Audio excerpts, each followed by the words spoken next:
കലാഭവൻ നവാസിൻ്റെ ആലുവ ചൂണ്ടിയിലെ വീടാണിത്. വീട്ടിലേക്ക് അല്പം സമയത്തിനകം തന്നെ മൃതദേഹം കൊണ്ടുവരും. പൊതുദർശനം ഇവിടെ സുഹൃത്തുക്കൾക്കും അതുപോലെ തന്നെ സഹപാഠികൾക്കും അയൽവാസികൾക്കൊക്കെ ഇവിടെ ഇദ്ദേഹത്തെ ഒരു നോക്ക് കാണാനുള്ള അവസരമുണ്ട്. ആലുവ ജുമാ മസ്ജിദിലും പൊതുദർശനമുണ്ടായിരിക്കും. അദ്ദേഹത്തിൻ്റെ വീടിപ്പോൾ വളരെ വിഷാദമായ ഒരു അവസ്ഥയിലാണ്.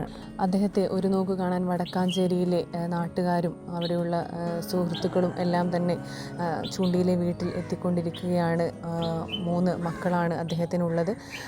+2 പഠിക്കുന്ന മകൻ്റെ സഹപാഠികളെല്ലാം തന്നെ കൂട്ടുകാരൻ്റെ പിതാവിനെ ഒരു നോക്ക് കാണാൻ വീട്ടിലെത്തിയിട്ടുണ്ട്. വളരെ വിഷാദമായിട്ടുള്ളൊരവസ്ഥ തന്നെയാണ്. ആർക്കും ഈ ഒരു മരണം ഇതുവരെ അംഗീകരിക്കാനോ ഇതുവരെ അക്സെപ്റ്റ് ചെയ്യാൻ ഒരിക്കലും പറ്റിയിട്ടില്ല. കാരണം ഒരു ആരോഗ്യ പ്രശ്നങ്ങളും അദ്ദേഹത്തിന് ഇല്ലായിരുന്നുവെന്നാണ് നാട്ടുകാരിൽ പലരും പറയുന്നത്.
കുടുംബം എങ്ങനെയായിരിക്കും ഈ ഒരു അവസ്ഥ താങ്ങുക എന്ന് നമുക്ക് പറയാൻ കഴിയില്ല. അത്രത്തോളം നവാസിൻ്റെ ഭാര്യയെയും മക്കളെയും ആശ്വസിപ്പിക്കാൻ, കുടുംബത്തെ ഒത്തൊരുമിച്ച് ആശ്വസിപ്പിക്കാനായിട്ട് എല്ലാ താരങ്ങളും വീട്ടിലേക്ക് എത്തിക്കൊണ്ടിരിക്കുകയാണ്. താരങ്ങൾ മാത്രമല്ല, ചൂണ്ടിയിലെ അയൽവാസികളും രഹനയുടെ അടക്കം സുഹൃത്തുക്കളും നവാസിൻ്റെ സുഹൃത്തുക്കളും എല്ലാം തന്നെ വീട്ടിലെത്തിക്കൊണ്ടിരിക്കുകയാണ്.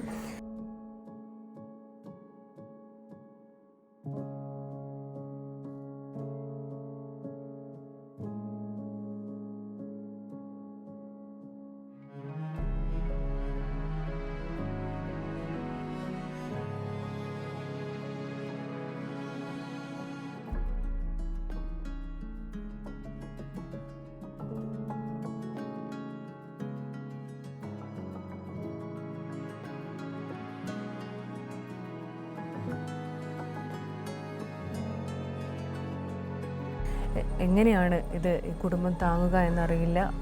അത്രത്തോളം ഒരു വിഷാദത്തിലാണ് എല്ലാ സുഹൃത്തുക്കളും സിനിമാ മേഖലയിലുള്ളവരും ഇപ്പോഴുള്ളത്. അല്പസമയത്തിനകം തന്നെ അദ്ദേഹത്തിൻ്റെ മൃതദേഹം ഇവിടെ എത്തിക്കും എന്നാണ് അറിയാൻ കഴിയുന്നത്.